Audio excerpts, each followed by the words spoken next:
Film dibuka dengan memperlihatkan sepasang suami istri bernama Kyle dan Tori yang tinggal di sebuah pedesaan, di mana mereka menikah sudah cukup lama namun masih belum dikaruniai momongan. Pada suatu malam ketika mereka akan melakukan selakatap, mereka dikagetkan dengan sebuah benda jatuh dari luar angkasa yang tidak jauh dari lokasi rumah mereka. Dan setelah diselidiki, ternyata benda itu merupakan sebuah pesawat luar angkasa yang ternyata di dalamnya berisikan seorang bayi laki-laki. Merasa itu adalah sebuah anugerah, kemudian mereka mengadopsi dan memberi nama bayi itu Brandon Breyer. You're growing, look at Kyle. Yes, just like a Briar. Singkatnya 10 tahun pun berlalu. Suatu pagi Brandon yang sudah tumbuh besar akan pergi berangkat ke sekolah. Namun dia tidak kunjung keluar dari kamarnya, hingga kemudian sang ibu pun mencoba mengecek kamar Brandon. Namun setelah dicek, dia tidak berada di sana. Setelah dicari-cari, ternyata Brandon berada di dalam kandang.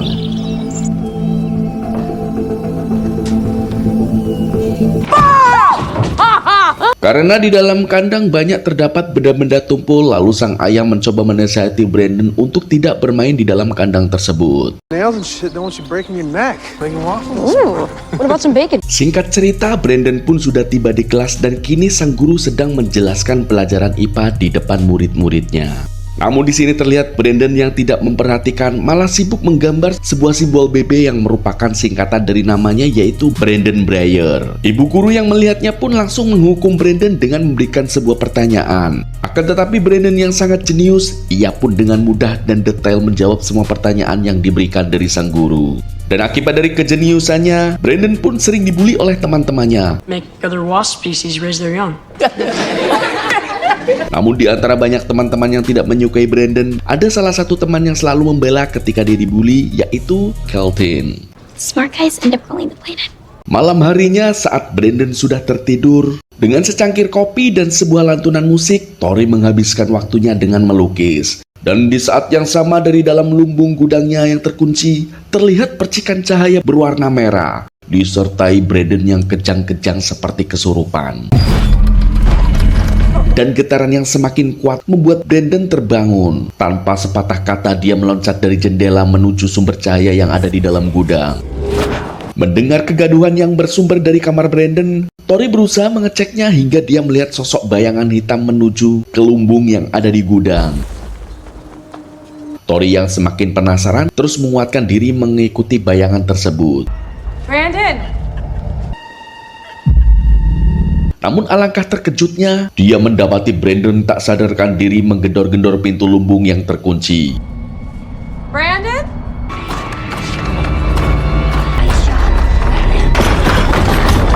Melihat Brandon yang mungkin sedang lindur, Tori pun berusaha menyadarkan Brandon. Setelah Brandon tersadar, dia pun merasa kebingungan. Kemudian Tori pun menenangkannya sembari mengatakan semuanya akan baik-baik saja.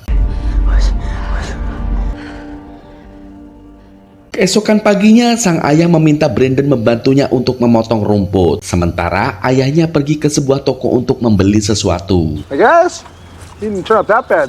Yeah, no worries.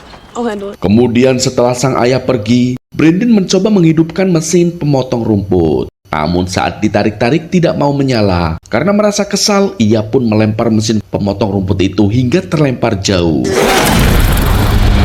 Namun mesin itu pun akhirnya menyala. Menyadari kemampuan aneh pada dirinya, Brandon yang penasaran kembali mengujinya dengan memasukkan tangannya pada baling-baling pemotong rumput itu.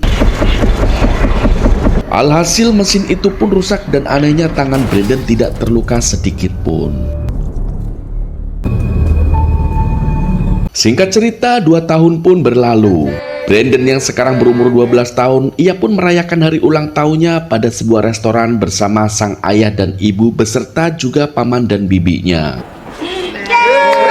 Di hari bahagia itu, pamannya yang bernama Noah memberikan sebuah hadiah berupa senjata untuk berburu, dan tentunya hal itu dilarang oleh ayahnya karena Brandon saat ini masih berusia di bawah umur. Namun tak disangka dari kejadian itu dan untuk pertama kalinya Brandon bersikap buruk. Give it to me!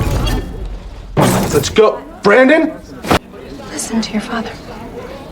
Sorry. Don't even worry about it. Sesampainya di rumah, Kyle menyayangkan sikap Brandon yang tidak seperti biasanya. Namun Tori mencoba menenangkannya sembari menjelaskan bahwa hal itu biasa terjadi pada anak yang mengalami masa pubertas. Hingga akhirnya untuk menghilangkan stres sembari mempererat hubungan keluarga, mereka memutuskan berencana untuk pergi berkemah di sebuah hutan.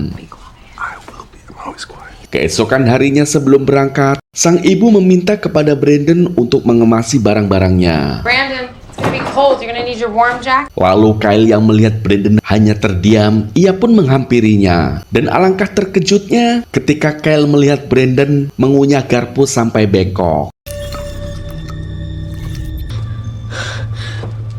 Tak hanya itu, mereka juga menemukan sebuah majalah dewasa di bawah tempat tidur Brandon. Namun yang membuat mereka semakin bingung dan keheranan, terdapat pula foto-foto organ dalam tubuh manusia. Hal itu merupakan sesuatu yang tidak normal bagi seorang anak di usianya. Maybe we should have the talk with them. Setibanya di hutan, terlihat sang ayah dan Brandon sedang berburu. Di sini ayah pun mulai mendongeng tentang masa puber, di mana ketika usia sudah beranjak remaja, akan muncul sebuah perasaan suka terhadap lawan jenis. Dan Brandon harus memilih salah satu perempuan untuk dijadikan pasangan. Like, no. Not right now, no. Namun Brandon yang salah menafsirkan perkataan ayahnya, di mana dia datang ke rumah Kathleen di tengah malam dari jendela dan masuk ke kamarnya, lalu mengajak Kathleen untuk selakatep. Namun Kathleen yang ketakutan setengah mati berteriak memanggil ibunya, dan dengan cepat Brandon pun pergi dari sana. Honey, there's no one here. Brandon Breyer. Keesokan harinya sepulang sekolah, sembari menunggu ibunya, Brandon menggambar sebuah superhero bertopeng berjubah merah. Dan terlihat sang ibu berbicara dengan bibi yang kebetulan seorang guru BK di sekolahnya. Dia pun mencoba menenangkan iparnya bahwa Brandon kini dalam masa pubertas. Mendengar penjelasan itu, Tori pun sedikit lebih tenang. What's that? It's good shading. Malam harinya di dalam gudang, Kyle yang akan menyimpan senapan mendengar suara gemerah dari kandang ayam. Dan ternyata itu adalah ulah Brandon. Dengan wajah polosnya, Brandon pun menghiraukan teguran dari sang ayah. Malam pun semakin larut dan Kyle yang sedang tertidur kembali terbangun mendengar suara gemerah yang kesekian kalinya. Dan setelah diperiksa, alangkah terkejutnya ia mendapati semua ayam-ayamnya satu kandang mati secara mengenaskan. Kemudian Kyle pun bergegas memberitahu Tori bahwa semua ternaknya baru saja habis diserang. Di sini Tori beranggapan itu pasti ulah serigala. Namun Kyle yakin kalau itu adalah perbuatan Brandon. Chickens, they were all fucking going crazy. But our 12-year-old son can. Keesokan harinya di sekolah, Brandon mengikuti pelajaran olahraga bersama teman-temannya. Kemudian sang guru menginstruksikan dengan sebuah permainan. Namun di saat giliran Brandon, Kathleen yang sudah merasa jijik dengan dia berusaha menghindarinya sehingga Brandon pun terjatuh. Lalu ketika guru meminta Kathleen untuk meminta maaf, namun dia malah menghina dan mengatai Brandon kalau dia adalah seorang yang mesum. He's a pervert. Pak guru yang terus memaksanya, akhirnya Kathleen pun dengan terpaksa mengulurkan tangannya. Brandon yang sudah terlanjur sakit hati, lalu ia pun mematahkan tangan Kathleen.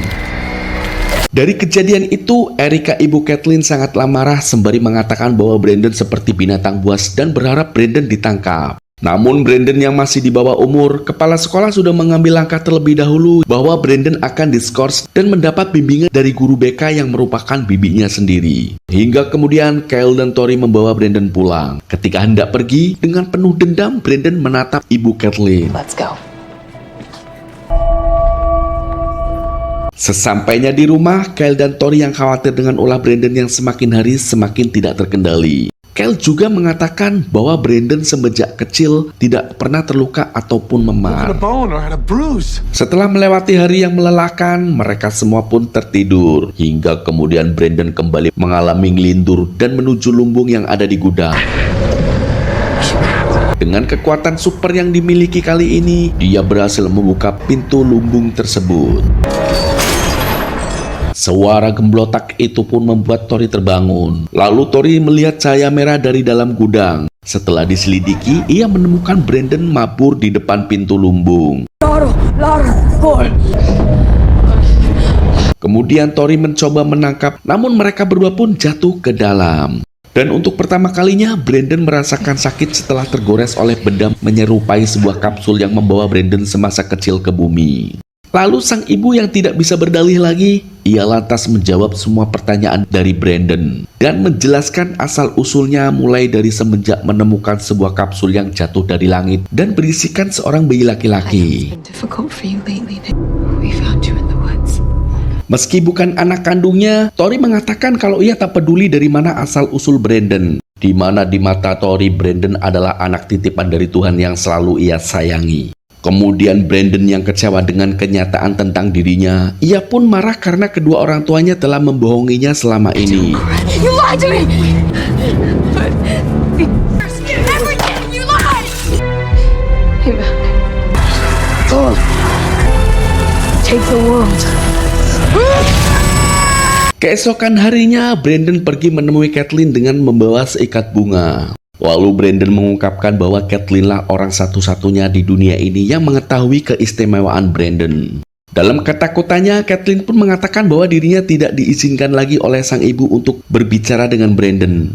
Mendengar itu, Brandon pun menjadi makin marah dengan ibu Kathleen. Di lain sisi, di sebuah restoran tempat ibu Kathleen bekerja, lampu mulai berkedip-kedip dan jendela pun penuh dengan ukiran sebuah simbol. Hey, who's messing with me? Hingga lampu yang meledak mengenai bola matanya. Erika pun berusaha kabur, namun terus dikejar hingga akhirnya Erika pun meninggoy.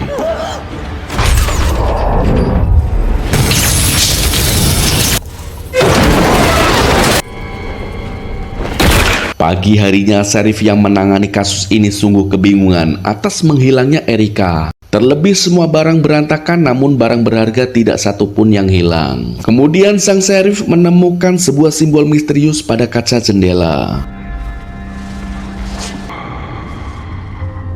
Sementara itu, Brandon yang harus berkonsultasi dengan guru BK yang merupakan bibinya sendiri. Dalam perbincangan terlihat tidak ada rasa penyesalan dan bersalah dalam diri Brandon. Bad.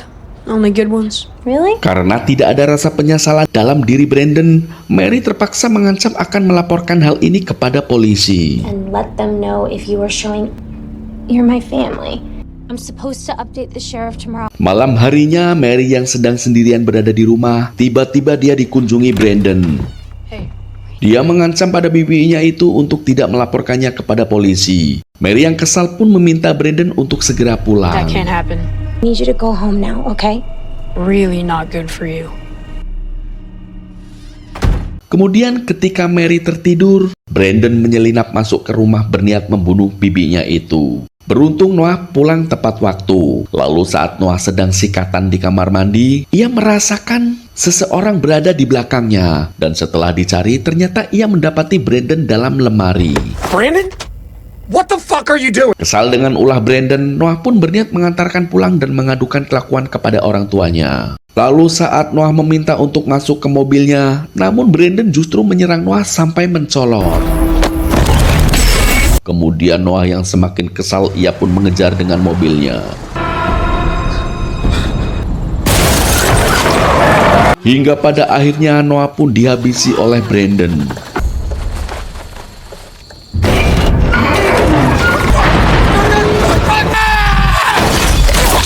Kemudian setelah melakukan aksinya, dia meninggalkan sebuah simbol pada lokasi itu. Sementara itu di rumah, Kyle dan Tori merasa gelisah karena Brandon sudah 10 jam belum pulang. Namun tiba-tiba mereka mendapati Brandon yang baru pulang tanpa mengenakan pakaian. Brandon lalu menjelaskan kalau bajunya kotor saat bermain bola di sekolah. I just decided I'd walk all. They were tripping me and pushing me to the ground. Menyadari anaknya berbohong, mereka pun menjadi sangat khawatir jika terus dibiarkan. Takutnya nanti Brandon melakukan hal-hal yang Done buruk. something a long time ago. This is on us. Kemudian saat semua tertidur, Kyle terbangun mendengar suara telepon berdering. Ternyata ia mendapat kabar dari Mary bahwa Noah mengalami kecelakaan dan meninggal. They found him on Route 18. They 3 drinks. I wasn't counting. left you. Pagi harinya Brandon diberitahu bahwa pamannya telah tiada. Namun di sini Brandon tidak merasa sedih ataupun duka. We were at Aunt Marilee's last night. You were there. What else are you lying to us? You're not. You're not going anywhere. And you just Just go to your room. Kemudian Kyle penasaran dengan kaos yang disembunyikan Brandon semalam.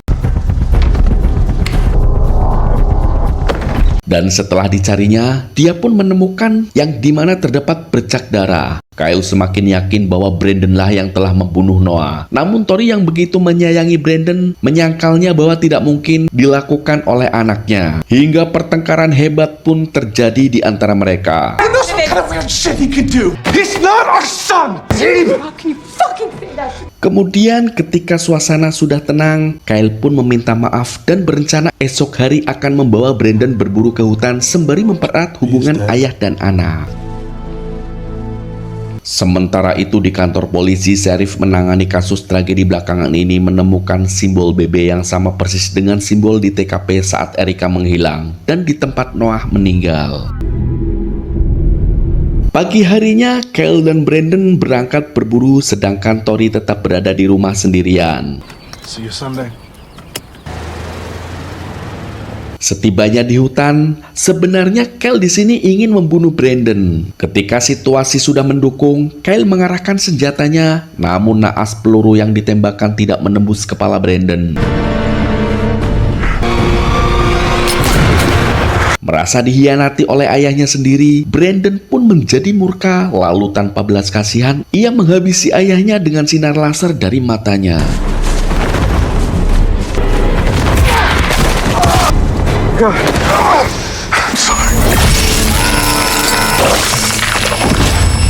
lain sisi, sheriff datang menemui Tori dan menunjukkan beberapa simbol misterius yang mungkin ada kaitannya dengan Brandon. This look familiar to you? Tori yang kesal pun segera menyuruh sheriff untuk pergi dari rumahnya. Setelah sheriff pergi, Tori segera memeriksa kamar Brandon. Dan alangkah terkejutnya, dia menemukan gambar yang sangat mengerikan beserta simbol BB yang ditanyakan oleh sheriff sebelumnya. Tori yang telah menyadari semakin panik dengan keberadaan suaminya. Ia lalu menghubungi, namun sudah terlambat karena yang mengangkat adalah Brandon. No. I'm home, Mom. Tori yang semakin panik, ia pun berusaha menelpon sheriff untuk segera datang secepatnya.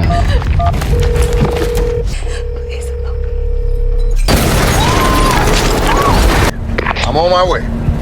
Kemudian sheriff yang sudah datang, ia pun begitu terheran mendapati rumah keluarga Breyer sudah berantakan. You got the sheriff here. Tak lama si sheriff ditabrak oleh Brandon hingga meletet metu cemindile. Safe now. We got Lalu sheriff wanita pun tak luput dari kekejaman Brandon hingga dia pun harus tewas metu cemindile juga. I advise on the suspect. He's out.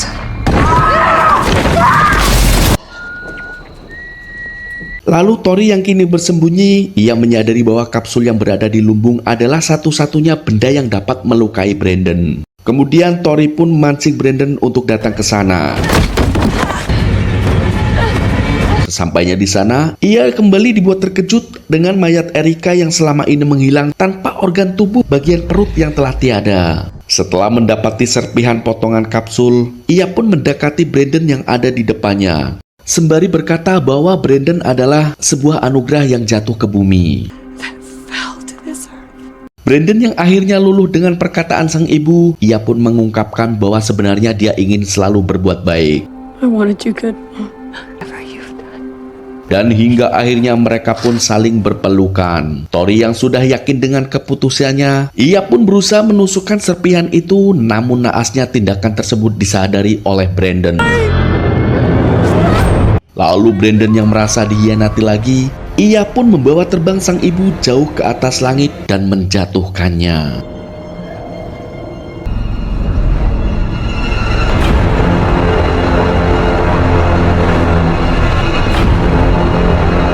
Setelahnya kebetulan ada pesawat yang lewat. Kemudian dengan sengaja Brandon menjatuhkan pesawat tersebut tepat menimpa rumahnya.